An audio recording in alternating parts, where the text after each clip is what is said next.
తెలంగాణ రాష్ట్ర వ్యాప్తంగా బీఆర్ఎస్ శ్రేణులు కదం తొక్కారు. కరీంనగర్ తెలంగాణ చౌరస్తాలో ఇటు కళ్యాణ లక్ష్మి, షాదీ ముబారక్, రైతు బంధు నిలుపుదలకు సంబంధించి రైతు బీమా అమలు కావట్లేదు అని, ప్రజా సంక్షేమ విధానాలు అమలు కావట్లేదు అనేటువంటి ఉద్దేశంతో ఆందోళన పథం పెట్టారు. మనతో మాట్లాడడానికి సీనియర్ నేత మాజీ ఎమ్మెల్సీ నారదాస్ లక్ష్మణ్ ఉన్నారు. చెప్పండి, ఎట్లా చూడొచ్చు దీనికి సంబంధించి? రేవంత్ సర్కార్కి సంబంధించి కోర్టు గైడ్ లైన్స్ ఉంది అనేటువంటి నెపంతో చేస్తున్నారా, లేకుంటే ఇంకేమైనా కారణమా? మీరు ఏ విధంగా దీన్ని ఎదుర్కోవడానికి సిద్ధంగా ఉన్నారు? ఆషాఢ మాసం సందర్భంగా మన కాసం ఫ్యాషన్స్ కిలో చీరలు కొనండి, అరకిలో చీరలు ఉచితంగా పొందండి.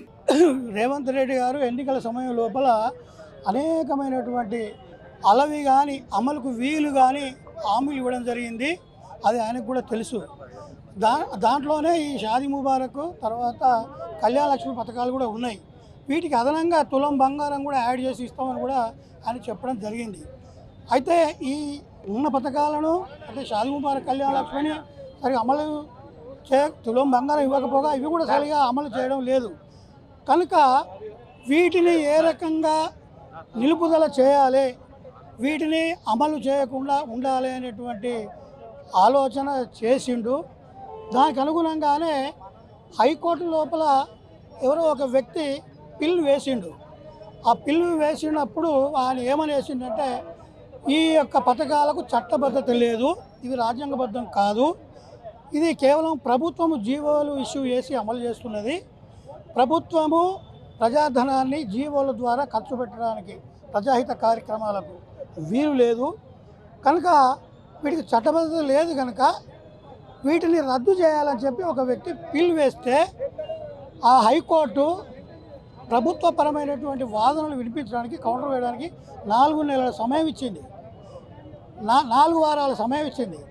ఆ 4 వారాల సమయం లోపల ప్రభుత్వము కౌంటర్ వేయలే, అంటే కావాలని వేయలేదు. మొన్న బెంచ్ మీదకి వచ్చినప్పుడు ఇంకొక 15 రోజులు టైం కోరడం జరిగింది. దాంతో హైకోర్టు విసుగు చెంది స్టే ఇవ్వడం జరిగింది. ఈ పథకాలను జీవోల ద్వారా అమలు చేయడం వీల్లేదు, నిలుపుదల చేయండి అని. గౌరవ హైకోర్టు టెక్నికల్గా పోతుంది ఏ విషయాన్నైనా కూడా. అయితే హైకోర్టు ఉద్దేశం ఏంది? ప్రభుత్వ ధనము ఖర్చు చేయాలంటే శాసనసభ చట్ట రూపంలో ఆమోదించాలి, అప్పుడే దానికి అమలుకు వీలవుతుంది. కానీ ప్రభుత్వ జీవాల ద్వారా అమలు చేయడం సాధ్యం కూడదు. మీ ప్రభుత్వ వాదనతో చెప్పమనంటే రేవంత్ రెడ్డి గారు సరి అయినటువంటి న్యాయ కోవిధులతోటి చర్చించి బలమైన వాదనలు వినిపించి కౌంటర్ వేసి వాటికి చట్టబద్ధత కల్పించేటువంటి అవకాశము కోర్టు ద్వారా అవకాశం ఉండే, అంటే కావాలని ఆయన పని చేయలేదు. వేయకపోగా మళ్ళీ 15 రోజుల సమయాన్ని కూడా కోరిండు. ఈ ప్రభుత్వం యొక్క ఉద్దేశం హైకోర్టు అర్థం చేసుకొని మీతోటి కాదు ఇది అని చెప్పి నిలుపుదల చేసింది. అంటే మరి రేవంత్ రెడ్డి ఉద్దేశం ఏంది? ఆయన ఈ 2 పథకాలను కొనసాగించడం పాటు తులం బంగారం ఇస్తామన్నాడు. తులం బంగారం కాదు, ఆయన తులం ఇనుము కూడా, తులం వెండి కూడా ఇవ్వలేకపోయాడు. అని ఇవ్వలేడు కూడా పాపం, ఆయనతోటి కాదు. ఆయన అనవసరంగా అప్పుడు అనేక ఆపదలో ఉన్నవాడు కోటొక్క దేవుడు. ఈ పోరాటాన్ని ఎట్లా కంటిన్యూ చేస్తారు? అడ్వకేట్ జనరల్ పెట్టడంలో విఫలమైనరు, సరి అయినటువంటి న్యాయవాదిని పెట్టడంలో విఫలమైనరు. మరి మీరు ఏ విధంగా ముందుకెళ్తారో, ఏ విధంగా గవర్నమెంట్ మీద ప్రెషర్ చేస్తారు? మేము ఇవాళ ప్రభుత్వ చర్యను నిరసిస్తున్నాం. ప్రభుత్వం వెంటనే న్యాయ కోవిధులైనటువంటి నిష్ణాతులైనటువంటి న్యాయవాదులతోటి కౌంటర్ వేయించి బలమైన వాదనలు వినిపించి ఈ స్టే ఎత్తివేసే విధంగా కృషి చేసి కోర్టు ద్వారానే దీనికి రాజ్యాంగబద్ధత కల్పించడానికి, అంతకుముందు ప్రభుత్వం ఇష్యూ చేసిన 8 జీవోలకు చట్టబద్ధత కల్పించడానికి ప్రయత్నం చేయాలని చెప్పి డిమాండ్ చేస్తున్నాం.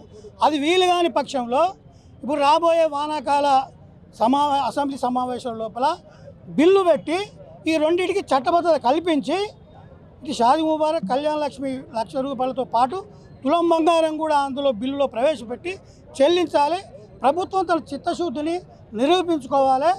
తర్వాత ఈ పథకాలను కొనసాగించాలి. ఎందుకంటే ఈ పథకాలు మహిళల యొక్క ఆర్థిక స్వావలంబనకు, వాళ్ళ ఆత్మ గౌరవానికి సంబంధించినటువంటి, వారి వివాహానికి సంబంధించినటువంటి, భరోసాకు సంబంధించినటువంటి కార్యక్రమాలు. ఇవి సామాజికంగా ఉన్నతమైనటువంటి కార్యక్రమాలు. ఆడబిడ్డల తల్లిదండ్రులకు ఒక ఆర్థికంగా సహాయపడి వాళ్ళ బిడ్డల పెళ్లిళ్ళు చేసుకోవడానికి ఒక భరోసా ఇచ్చే కార్యక్రమాలు. ఇది 2014 నుంచి టీఆర్ఎస్ ప్రభుత్వం ప్రవేశపెట్టి అమలు చేసింది. ఇప్పటి వరకు 13,000 కోట్ల రూపాయలను దానికి కేటాయించడం జరిగింది, వాళ్ళకి ఇవ్వడం జరిగింది. కనుక ఇంత మంచి పథకాన్ని తీసివేయడం ద్వారా మరి మహిళల యొక్క ఆత్మాభిమానాన్ని ఆ ప్రభుత్వం ఇచ్చే కానుకను మరి తొలగించినట్లయితుందని చెప్పి మేము భావిస్తూ వెంటనే ప్రభుత్వము మంచి న్యాయవాదులను నియమించి హైకోర్టు లోపల బలమైన వాదనలు వినిపించి చట్టబద్ధత కల్పించాలి ఆ జీవోలకు. లేకపోతే అది వీలు కాని పక్షంలో వచ్చే సమావేశాల లోపల బిల్లు పెట్టి ఆమోదింపజేసి ఆ పథకాలను కొనసాగించాలని చెప్పి మేము డిమాండ్ చేస్తున్నాం. సో మొత్తం మీద ఉన్నతమైనటువంటి న్యాయవాదులను పెట్టేసి వాదించాలని చెప్పి కోరుతున్నటువంటి పరిస్థితి. మనతో కొంతమంది నాయకులు ఉన్నారు, మీరు చెప్పండి క్లుప్తంగా. కోటి మంది మహిళలను కోటీశ్వరం చేస్తా ఉన్న రేవంత్ రెడ్డి, నువ్వు ఉన్న షాదీ ముబారక్ కళ్యాణ లక్ష్మి రద్దు చేస్తావా? దీంట్లో నీ కుట్రపూరితమైన నీ నిర్లక్ష్య వైఖరి స్పష్టంగా కనిపిస్తుంది. మేము అవి మళ్ళీ అమలు పరిచేంత వరకు పోరాటం చేస్తామని చెప్పేసి హెచ్చరిస్తున్నాం. సో మొత్తం మీద ఒక స్పష్టమైనటువంటి వైఖరితో ఉన్నటువంటి పరిస్థితి గమనిస్తున్నాం. మీరు చెప్పండి. తెలంగాణలో కేసీఆర్ ఒక మేనమామ అనుకుంటారు. ఎవరు? పెళ్లి చేసి ఆడపిల్ల తల్లిదండ్రులు.